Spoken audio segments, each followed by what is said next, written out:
Good morning, students. Students, we are doing Unit 7th of Indian Economic Development.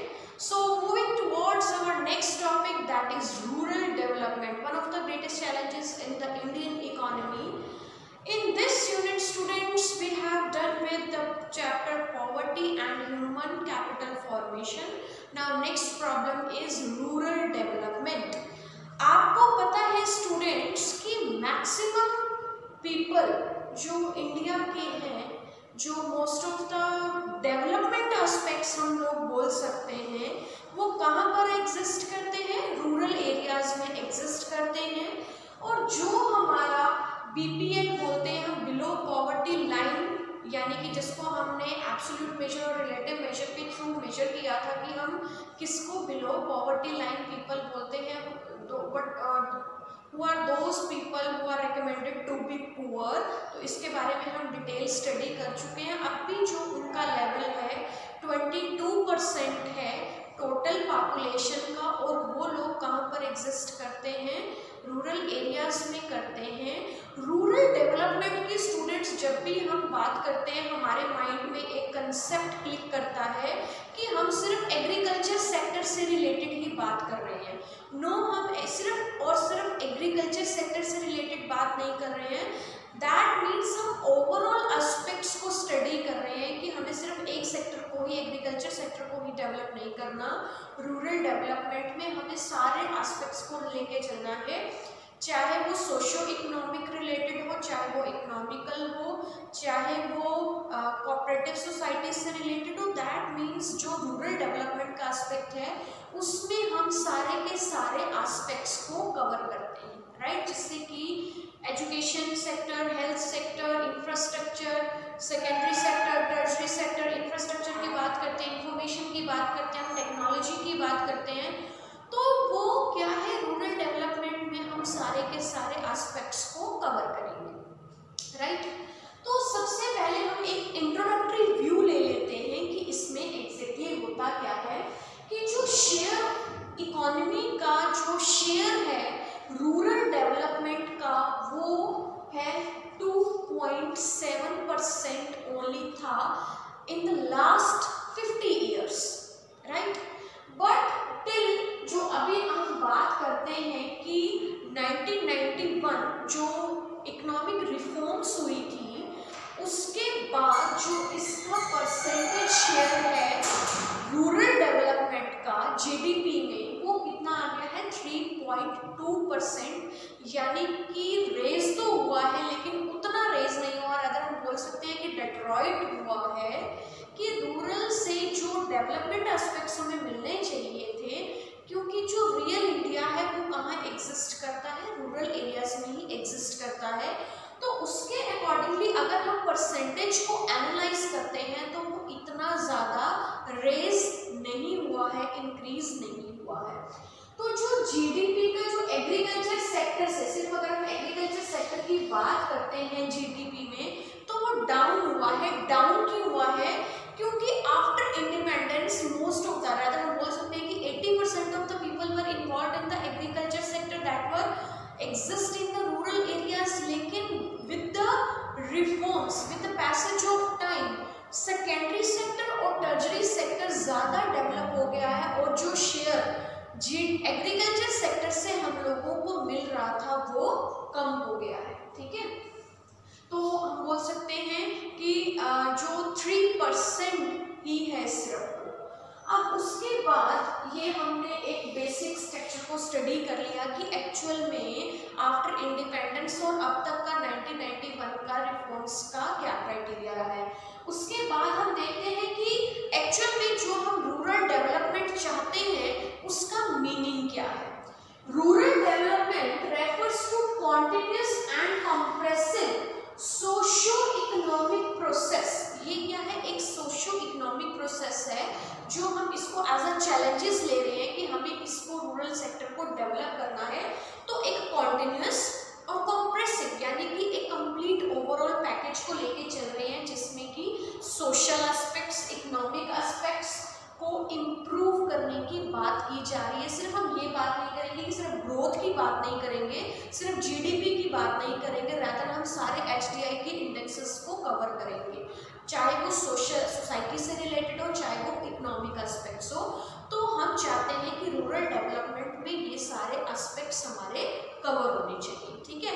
क्योंकि students देखो, अगर rural area या rural sector develop होता है तो क्या होगा कि जो बेस है हमारे कंट्री का स्ट्रॉन्ग होगा, तो उससे क्या होगा कि बाकी सारे सेक्टर्स या उस पर ऑटोमेटिकली रिकवर हो जाएंगे, क्योंकि जो मेन हमारा रूट्स हैं that lies in the rural areas, अगर वो स्ट्रॉन्ग होगा तो ऑटोमेटिकली ग्रोथ भी होगी और डेवलपमेंट भी होगी, राइट। कि एजुकेशन से रिलेटेड, हेल्थ से रिलेटेड, चाहे वो सोशल एस्पेक्ट्स हो, चाहे वो इकोनॉमिक एस्पेक्ट्स हो, तो दैट मीन्स हमने ओवरऑल लेवल पर उसकी बात करनी है।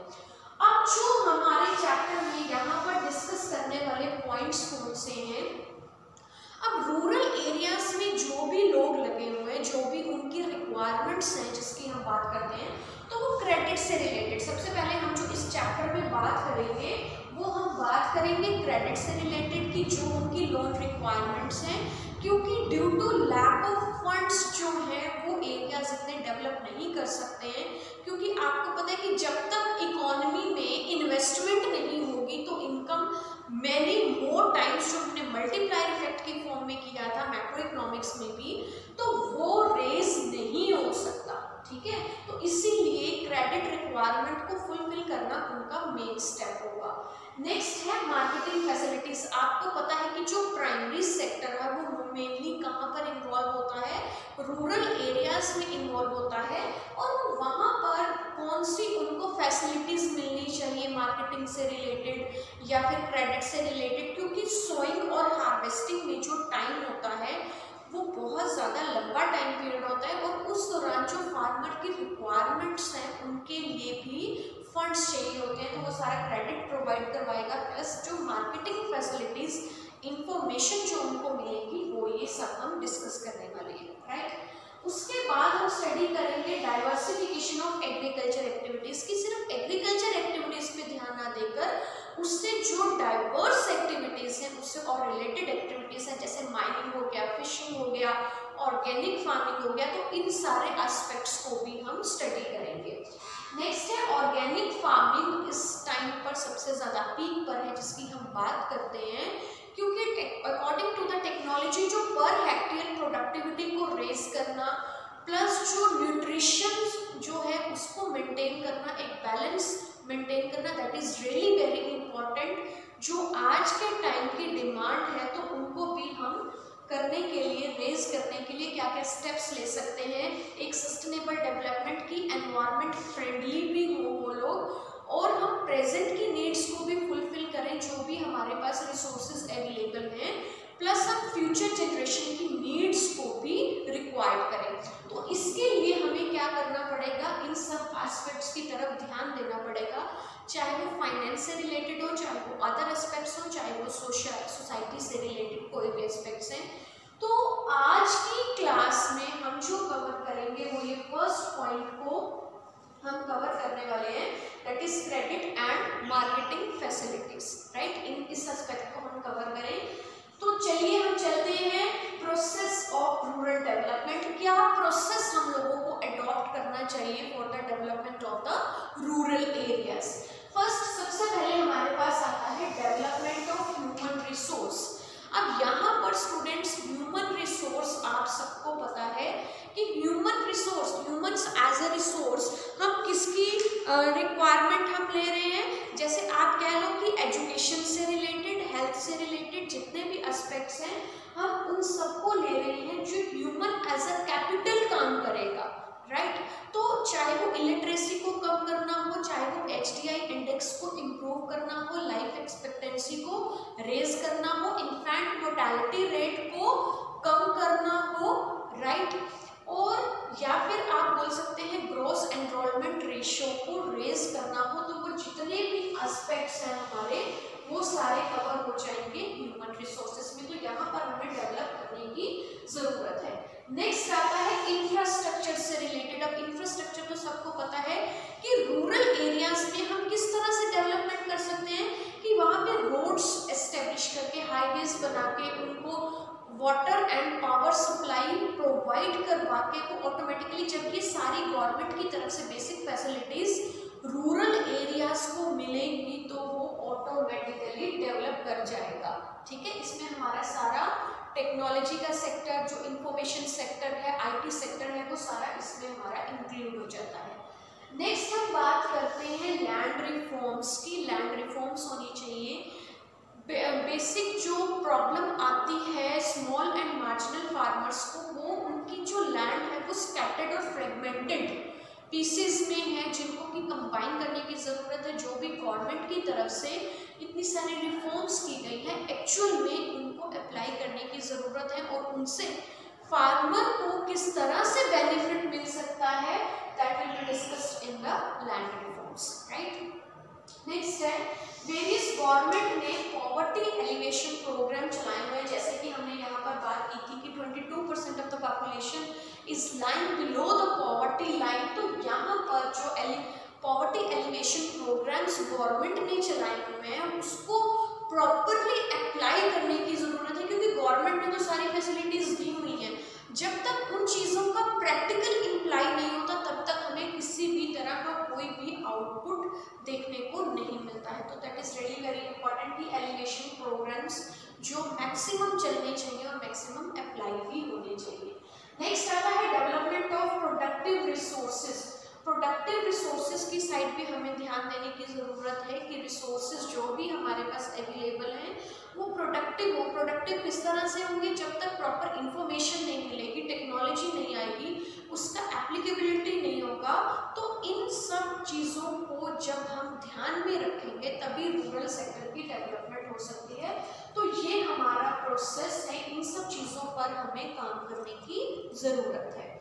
नेक्स्ट जो हमारा ये डिस्कस जो हमारा करने वाला मेन था वो था क्रेडिट। तो सबसे पहले हम क्रेडिट को पकड़ते हैं।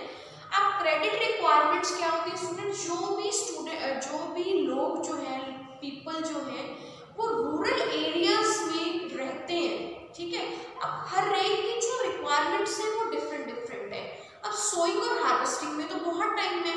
अब कब वो जाके हार्वेस्ट होगा, उसके बाद वो स्टोरेज होगा, कब वो मार्केट में सेल होगा, कब उसको पेमेंट मिलेगी, लेकिन तब तक तो 6 महीने है ना।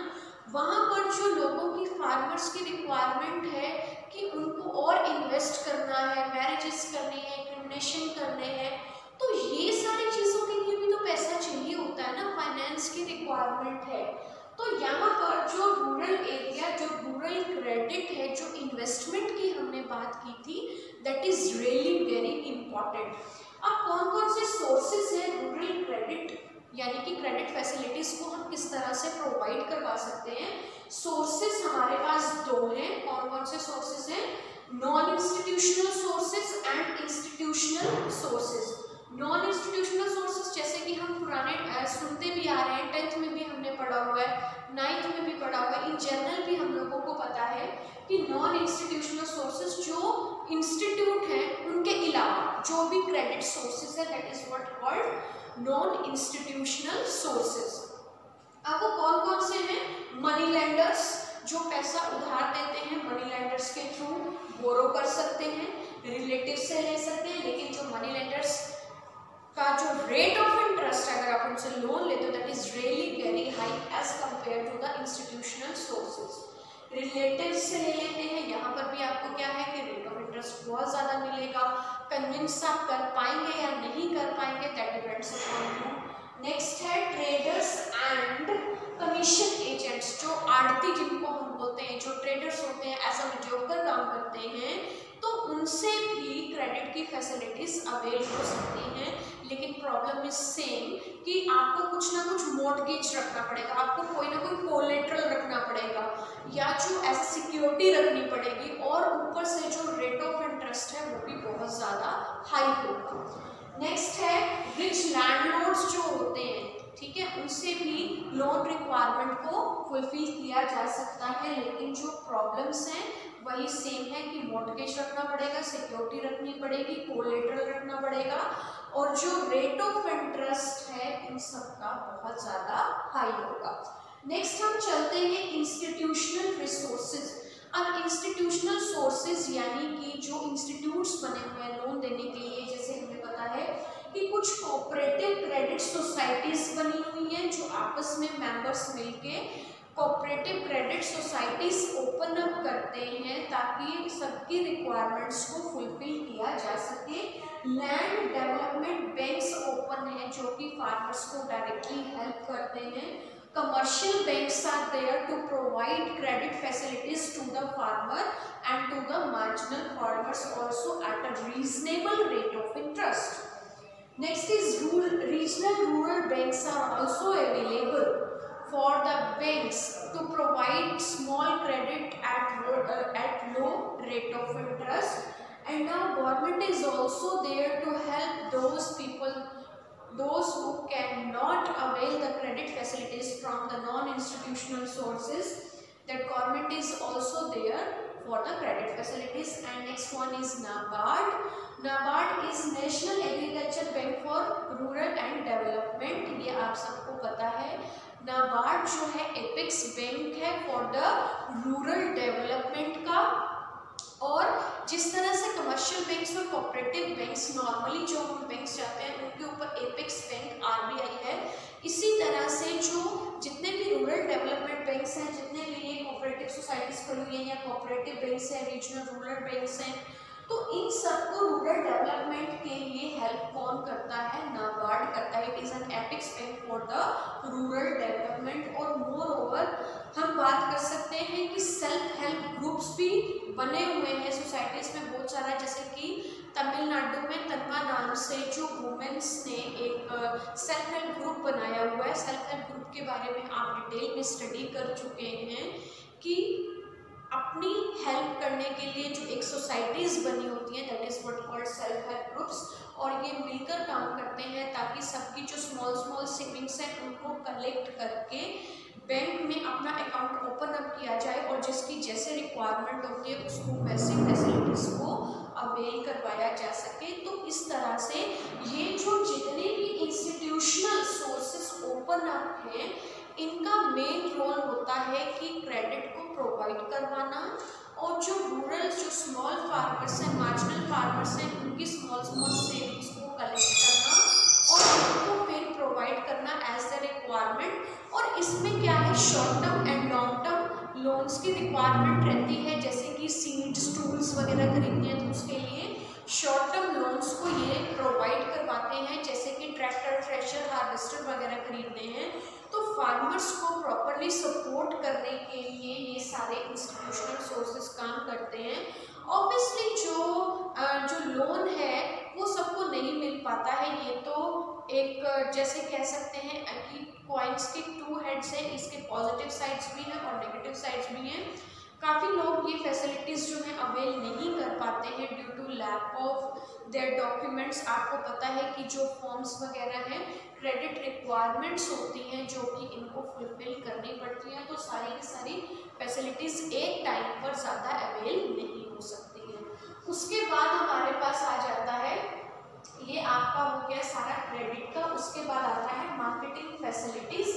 अब एग्रीकल्चर मार्केट सिस्टम एक ऐसा सिस्टम है, इसको भी समझने की ज़रूरत है। चलो क्रेडिट फैसिलिटीज़ का हमने कर लिया, देन हम मूव करेंगे मार्केटिंग फैसिलिटीज़ की साइड कि जो हमने क्रेडिट लेके किसी भी तरह से सोइंग, हार्वेस्टिंग यहाँ तक के प्रोसेस पे हम चले गए, लेकिन उसके बाद क्या, वो स्टेप जो है वो ज़्यादा इम्पॉर्टेंट होता है। और ये होता क्या है, agriculture marketing system is a process that involves assembling, यानी कि जो भी प्रोडक्टिविटी हो रही है उनको ग्रेड्स के अकॉर्डिंगली असेंबल करना, स्टोर करना, उसको प्रोसेस करना, देन ट्रांसपोर्ट करना to the various parts of the country as the requirement, and next is packing, grading and distribution of different agriculture commodity across the country।